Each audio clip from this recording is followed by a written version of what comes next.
नमस्कार मित्रांनो, पुन्हा एकदा स्वागत आहे सगळ्यांचं माझ्या द ऑलराउंडर कोच या चॅनलमध्ये. जिथे आपण शिकणार आहोत फ्लुएंटली इंग्लिशमध्ये कसं बोलायचं तेही अगदी सोप्या पद्धतीने. तर कंटिन्युअस प्रेझेंट टेन्स नंतर आता आपण शिकणार आहोत continuous past tense.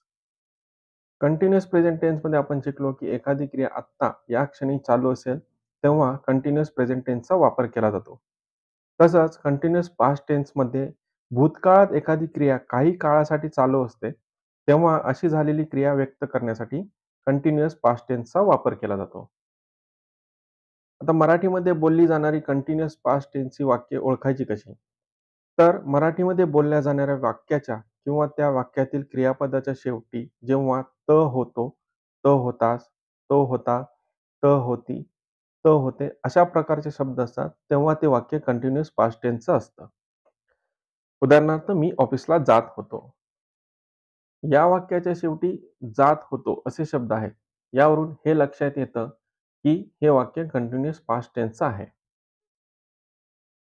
Continuous present tense प्रमाणेच कंटिन्युअस पास्ट टेन्सची वाक्य इंग्लिशमध्ये बनवण्यासाठी सहाय्यकारी क्रियापदांचा वापर करावा लागतो. आणि ती सहाय्यकारी क्रियापदे आहेत वॉज आणि वेअर. आता बघूयात कंटिन्युअस पास्ट टेन्सचे वाक्य इंग्लिशमध्ये बनवण्याचा काय फॉर्म्युला असतो. तर कंटिन्युअस प्रेझेंट टेन्स आणि कंटिन्युअस पास्ट टेन्सचे वाक्य इंग्लिशमध्ये बनवण्याचा फॉर्म्युला जवळपास एकसारखाच असतो. म्हणजे कंटिन्युअस प्रेझेंट टेन्समध्ये जसे व्हर्बला आयएनजी प्रत्यय लावावा लागतो, तसेच कंटिन्युअस पास्ट टेन्समध्ये सुद्धा व्हर्बला आयएनजी प्रत्यय लावावा लागतो. फक्त या दोन्ही वाक्यांच्या फॉर्म्युलामध्ये सहाय्यकारी क्रियापदांचा फरक असतो.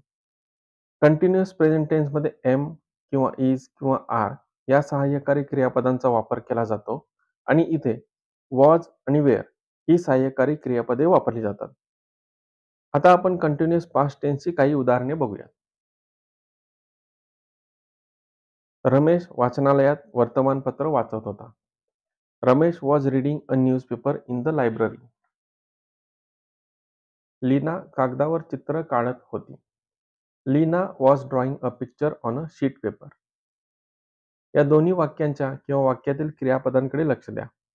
होता आणि होती यावरून आपल्याला हे लक्षात येतं की ही दोन्ही वाक्ये कंटिन्युअस पास्ट टेन्सची आहेत. तर आता तुम्हाला कंटिन्युअस प्रेझेंट टेन्स आणि कंटिन्युअस पास्ट टेन्सची वाक्ये कशी ओळखायची आणि दोन्ही टेन्स मधल्या वाक्यात काय फरक असतो हे समजले असेल. तर आता आपण भेटूयात पुढच्या व्हिडिओमध्ये याच्या पुढील काळ शिकण्यासाठी.